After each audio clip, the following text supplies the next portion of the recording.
que es el 30 de mayo, conmemorando 30 años de la desaparición física de Rafael Leonidas Trujillo Molina. Este panel especial, patrocinado por Televisión Dominicana, ha sido organizado con un distinguido grupo de invitados. Los vamos a presentar desde mi izquierda, en el extremo izquierdo, está el doctor Euclides Gutiérrez Félix. En el extremo izquierdo, por favor. Doctor Euclides Gutiérrez Félix, profesor universitario, historiador y además superintendente de seguros, secretario de Estado sin cartera y dirigente del Partido de la Liberación Dominicana.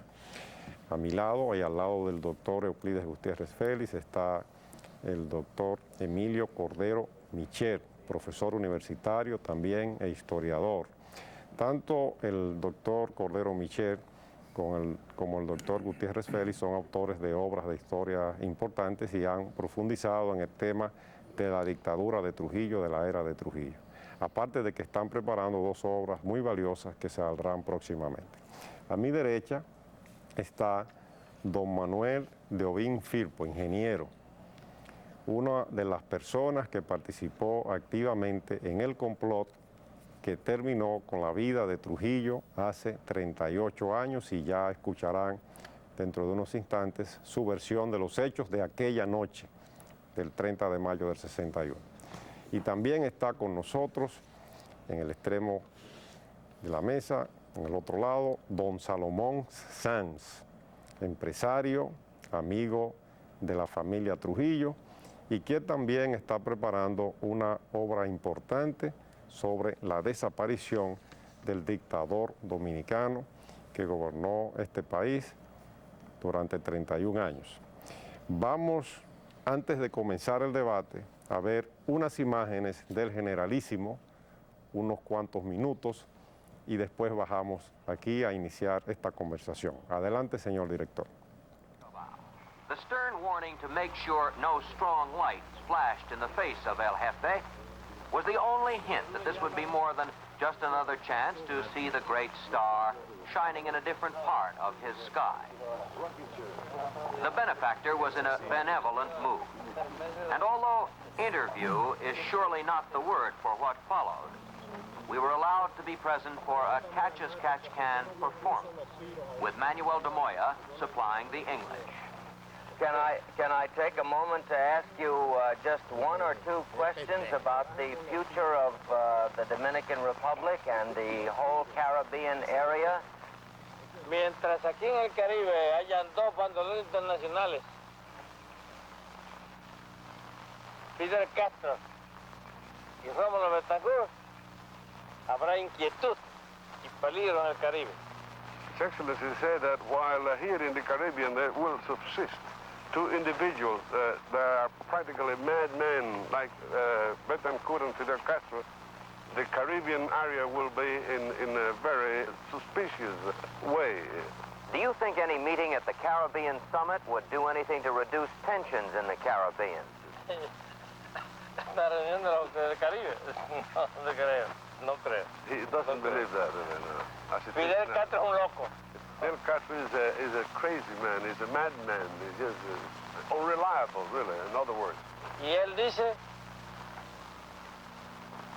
que para que la revolución cubana triunfara tiene que conquistar Santo Domingo. And Fidel Castro said that for the Cuban Revolution to be a complete success, it has to be destroying our government and our country. No lo va a conquistar nunca. And he'll never realize the dreams of him. How about the economic progress of and the future of the Dominican Republic in 20, 25 years from now? República Dominicana, que es un país pequeño, que en el año 30, cuando yo ascendí al poder, tenía un presupuesto de 9 millones, ahora lo tiene 150 millones. His Excellency said that y tal vez 200 millones. His Excellency said that although the Dominican Republic is a very small little country, that when he became in power, there was have a budget, national budget of 7 million. Now we have a budget of 150, and probably, very sure, will go as high as 200. Y Very que good. pagamos la deuda externa. And we have paid the external debt, so we don't have any external debt. Y ya dentro de 25 años yo habré desaparecido And naturally he expects, and del escenario político. we hope not, that he, within 25 years, he'll be gone, at least from the political Líder, scene, yes. Y no creo que ellos, los dominicanos, quieran trabajar hacia atrás, sino siempre de frente. And he's Siempre sure and positive No that creo que sean tan pendejos para trabajar and hacia he's sure atrás. that the Dominican people will not go back. That since this period of prosperity and hard working, they wouldn't go back, they go forward. They will go forward. Yes. So consequently, the future of the Dominican Republic is very bright. Do you think that we in the United States have been unfair in our attitudes toward the Dominican Republic in the press or other ways? Come on, my friend. Si usted considera que la actitud de los Estados Unidos, sobre todo en la cuestión de la prensa y en la actitud del gobierno, ha sido desfavorable para nosotros. Siempre. Always. Después de la muerte de Roosevelt, Cordejor, todos han sido enemigos nuestros. His Excellency Contrario, said that ¿no? after the death of President Roosevelt, as well as Secretary, everybody that have come into power in the United States have been our enemies. Todos contrarios, todos. Generalissimo, do you resent the word dictator? No. Yo soy un trabajador. His Y mi Excellency, pueblo sabe eso. His Excellency said that he doesn't resent that word No dictador, whatsoever. sino trabajador. Because what he is the hard-working man, and the people and our country, Yes. our citizens knows that he's a hard-working man. So consequently, what he's done is the benefit for the country. Eso es dictador, es una especulación de los enemigos. This word of dictator is a speculation word created by his enemies. Yes. Generalissimo, can you imagine any circumstances in which the Dominican Republic would invade any other Caribbean country? De aquí para allá, Sí. no, ninguno, jamás. From here La to Constitución Dominicana lo prohíbe. from here to any country, impossible, because the first thing is this, our Constitution forbids that we do intervene in any foreign country. Well, of all the things you've done in the last 30 years, Generalissimo, what are you proudest of? Las obras que más me enorgullecen a mí son aquellas que favorecen a los pobres. His accomplishments that make him more prouder are the ones that have been for the benefit of the poor classes. Is he concerned about the threat of communism? Is it a real threat? Es una amenaza real, pero no me preocupa a mí. Porque cada vez que se meten conmigo, los voy a batir y llevarán el polvo de la derrota aquí en Santo Domingo. Actually, I say that nationally it is a threat for the Caribbean, but not for this country, because every Morderán el time, polvo de la derrota aquí. because if they ever dare to come here, they'll swallow the dust of the rout. I mean, they'll be routed and with the dust of Yes. disaster. Yes. What about American attitudes and behavior toward Latin American countries? Yo no quiero meterme en las cuestiones americanas, es Norteamérica. Lo han hecho muy mal. Essentially, he doesn't want to go any further in these affairs of because you have done a very bad job. A fellow who owns the country, the cattle, and the cars gets used to owning the reporters. And if the questions begin to warm up a little, why bother with no comment? You just walk away. But later, while frolicking around his hacienda and petting his prize livestock, the benefactor...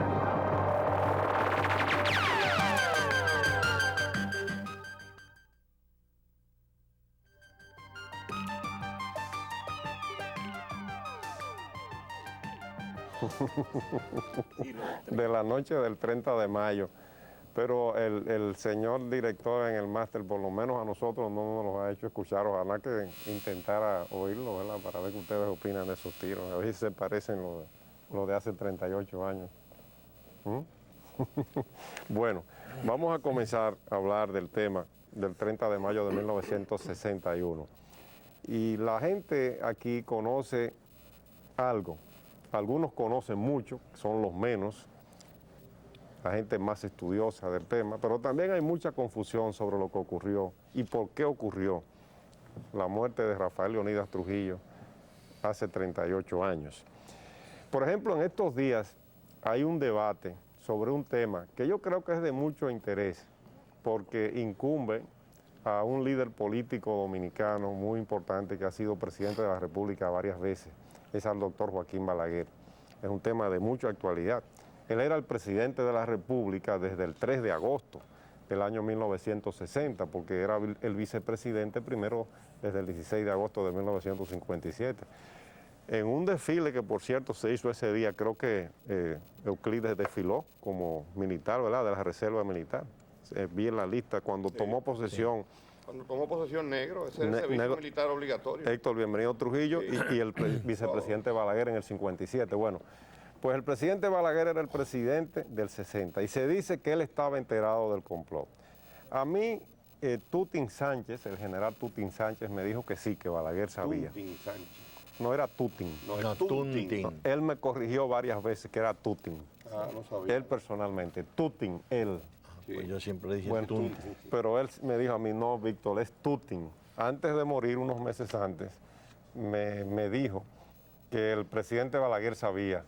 Y me dijo concretamente que el presidente Balaguer recibió en su residencia de la avenida Máximo Gómez, pero por la parte de atrás, en 2 ocasiones, al cónsul Henry Dearborn.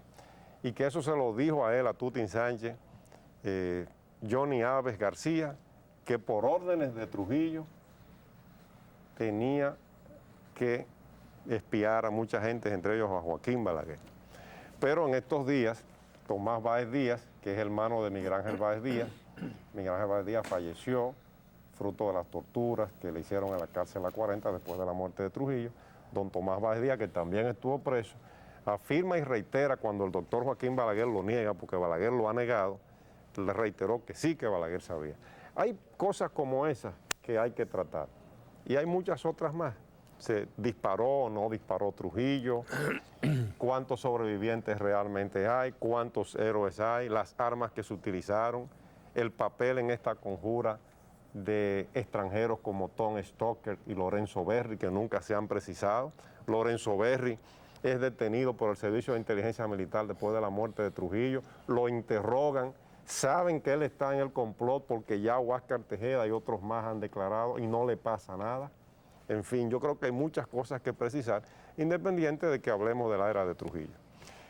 ¿Quién de ustedes quiere tomar el turno primero? Vamos a hacer turnos de 5 o 6 minutos para dinamizar el programa e incluso vamos a poner un teléfono en pantalla más adelante para que las personas que quieran hacer preguntas la hagan, las recibimos por escrito y después se las hacemos a ustedes.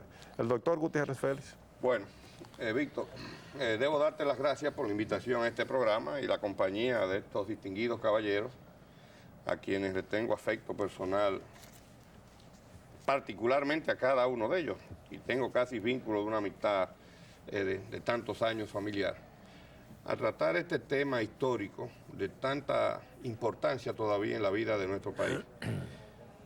Difícil el tema, y digo difícil, y quiero que me permitan hacer esa anotación, porque aún ni siquiera los que participaron o los que tomaron parte de una manera u otra en el proceso de la organización del complot para la eliminación física de Trujillo han podido ponerse de acuerdo. Hay muchas discrepancias. Ahora, precisamente, en estos días salen una serie de documentos que publica la revista ECO, que es el órgano del Instituto de Historia de la Universidad de Santo Domingo, donde salen los testimonios entre varios de los participantes, entre los cuales está Manuel Ovín, que está aquí esta noche, inclusive de gente tan directamente vinculada a ese proceso, a esa etapa, como el caso de Antonio García Vázquez, que relata aquí también aspectos de todo ese proceso, como lo hace Manuel Ovín, lo hace Miguel Vicié y otros más, que los que tenemos una vida activa en la investigación y que por razones políticas hemos estado íntimamente ligados a todo este proceso de nuestro país en los últimos 40 años, diríamos, desconocíamos. Yo solamente quiero señalar en mi primera intervención, que quiero que sea lo más preciso, que este acto del ajusticiamiento de Trujillo la noche del 30 de mayo fue la culminación de un proceso de lucha del pueblo dominicano, que comenzó desde el momento mismo en que Trujillo tomó las riendas del poder en nuestro país y demostró al poco tiempo de estar en la presidencia de la República la agresividad de su conducta como jefe político de la nación. Porque no fueron solamente los políticos tradicionales de la época, el caso de los Bencosme, de Desiderio Arias, etcétera, los que inmediatamente enfrentaron a Trujillo en términos de un tiempo muy breve, a términos de meses, de un año, de 2 años, sino que hombres que ayudaron a Trujillo a llegar al poder, vinculados a él de una manera estrecha, fraternal, terminaron siendo sus adversarios políticos, como fue el caso de Aníbal Vallejo y de Vázquez Rivera. Que veo a alguien ahí que habla, ¿no? Dando con esa ligereza que hay, que ha confundido mucho este país.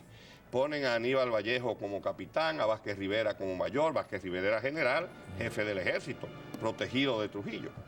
Y lo mezclan al complot del coronel Blanco en Barahona, que no tenían nada que ver una cosa con la otra.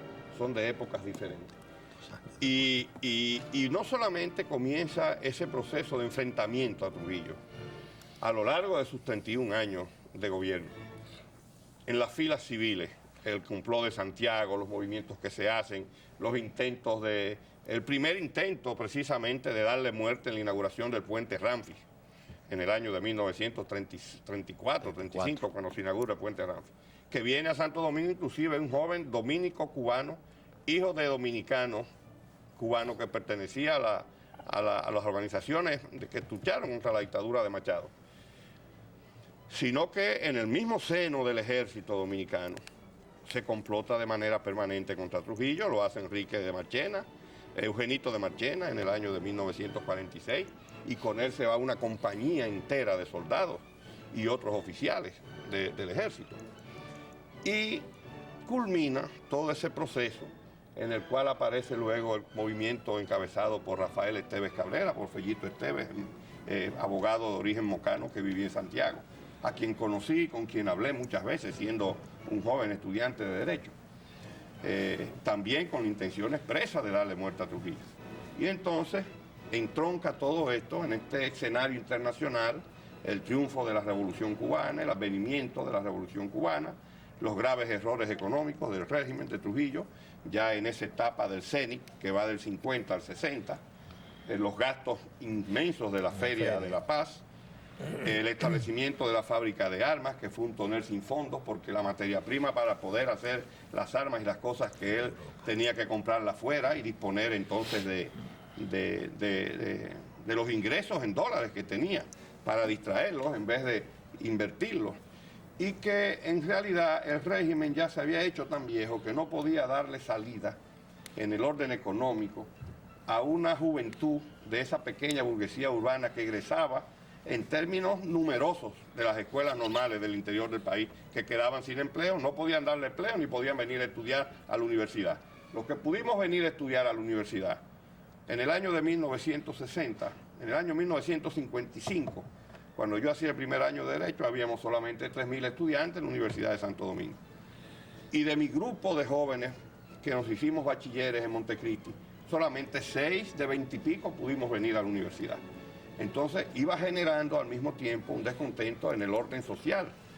Y se profundizó con el advenimiento del triunfo de la Revolución Cubana, la expedición de los jóvenes revolucionarios del 14 de junio, las expediciones de junio del 59, la presión internacional. Trujillo desbordó lo que en otros aspectos había sido un relativo régimen prudente en sus relaciones externas, culminando con el atentado a Rómulo Betancourt.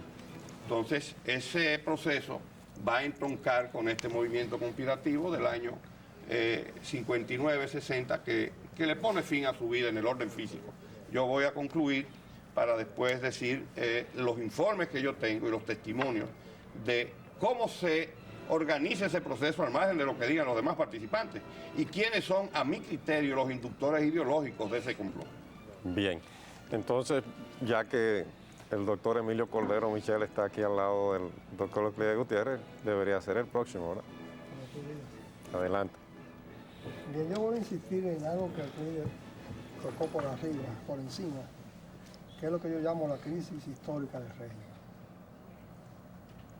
Independientemente de que el 30 de mayo es la culminación de todo un proceso histórico con el cual yo estoy de acuerdo.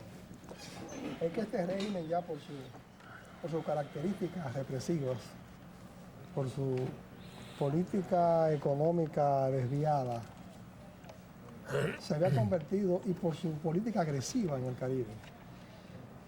No solamente fue el caso de Betancourt, había participado anteriormente ya en Guatemala, había participado en Honduras también. Se había convertido en lo que llamaron en el exilio en esa época en la náusea de América.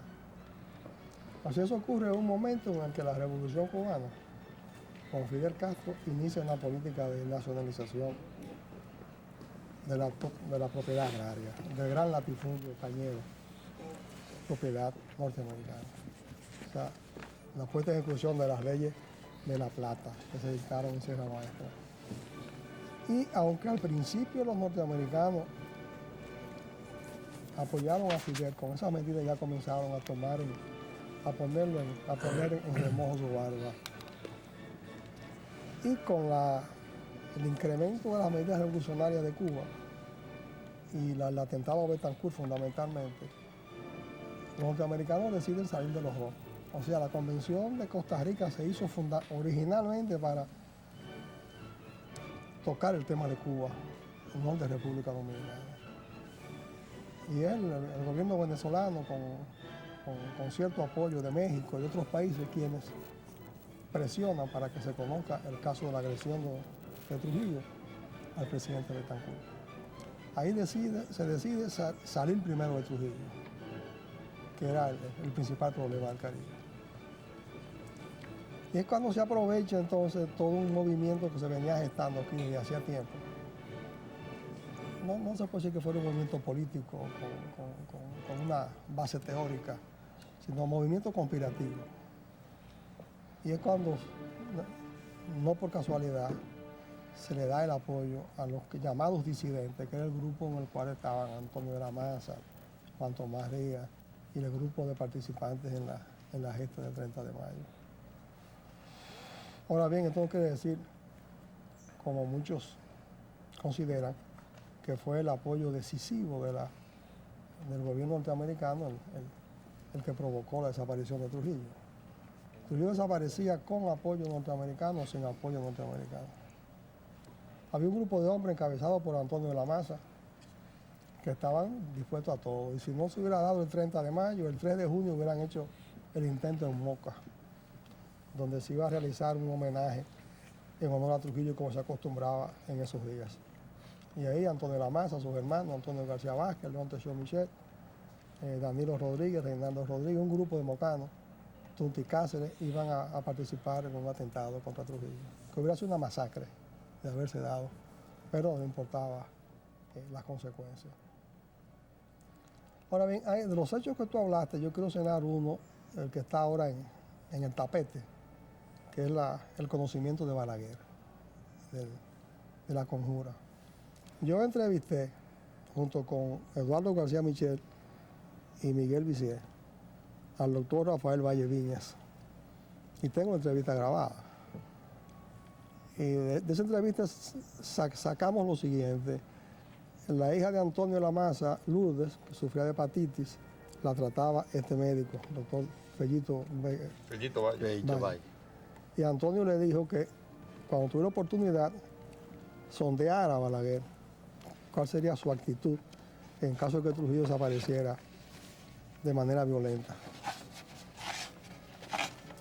Yo le pregunté, ¿y usted habló con Balaguer?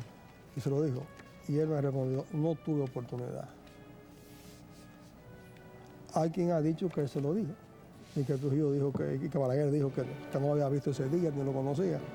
Pero el mensajero que fue este médico me confesó que no tuvo oportunidad, porque no había varias personas delante de tocarle el tema. Es decir, que para mí eso queda aclarado. Y yo no... Que Balaguer no sabía nada entonces. Bueno, por lo menos por parte del doctor Valle. Quizás Bueno, por otro la lado lo supiera. afirmación de Tomás Báez Díaz se basa en la supuesta comunicación que le hizo el Eso- doctor Valle a Balaguer. Entonces no es cierto que el doctor Valle se lo comunicara al doctor Balaguer. Ahora, yo considero también que es un poco como infantil o ingenuo creer que Balaguer, después que sueltan a Tomasito, le van a decir, mira, yo recibí el mensaje. O sea, como que se cae de la mata aquello, ¿no? Bueno, O sea, de todas maneras está la versión de Tuti. Fellito además era un pariente político, los de la Maza, porque Indiana, su esposa, Estaba casado con Rafael de la Maza. estaba casada Rafael, un hermano. sí. Está la versión de Tutin, que yo no sé hasta qué punto también, si era fruto de las diferencias que existían entre Tutin Sánchez y Balaguer, porque Tutin Sánchez y Balaguer no se llevaron bien después de la muerte de Trujillo por cosas que ocurrieron, ¿verdad?, en ese proceso.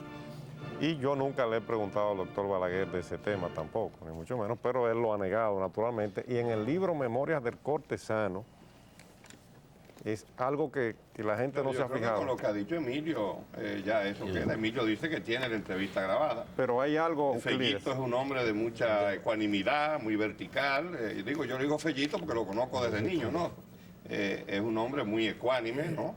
Que no va a decir una cosa por otra. En la página 350 de Memorias del Cortesano dice que en los interrogatorios a Pedro Livio, dice el doctor Balaguer, interrogado por los oficiales de San Isidro encargados de la investigación, manifestó que los directores del complot del 30 de mayo tenían el propósito de ponerme al corriente de esa trama algún tiempo antes de que se consumara la misma.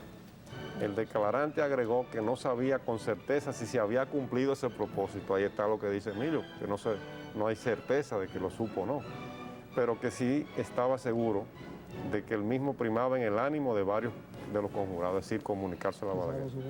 Entonces dice, un tiempo después, el propio Ramfis comentó, eso lo afirma Balaguer, el propio Ramfis comentó, según dice Balaguer, con algunos de sus allegados, que si otro de los 12 comprometidos en el complot hubiera corroborado esa revelación, habría procedido conmigo en la misma forma en que procedió con el general José René Román Fernández.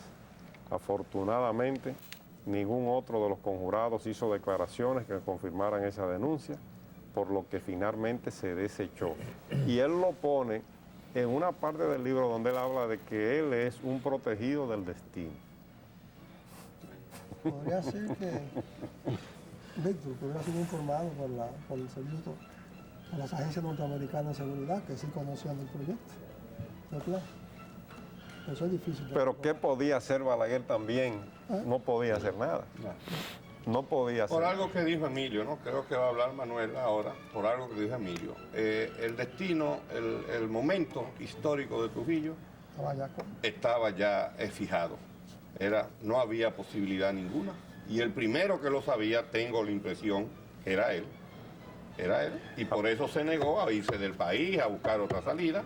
Y decía, como en su estilo de hablar, aquí hay que matarme aquí. Bueno, pues ese es el resultado. Bueno, además conocía los antecedentes, porque aquí se mató a Lilis. Y Trujillo conocía muy bien la historia de este país. No podría tal vez interpretarla como un científico, como un estudioso de la historia, pero conocía muy bien la historia del país. Ahora, doctor Gutiérrez, si si Trujillo, el destino ya estaba indicando que ya su régimen había terminado y que había agotado su periodo,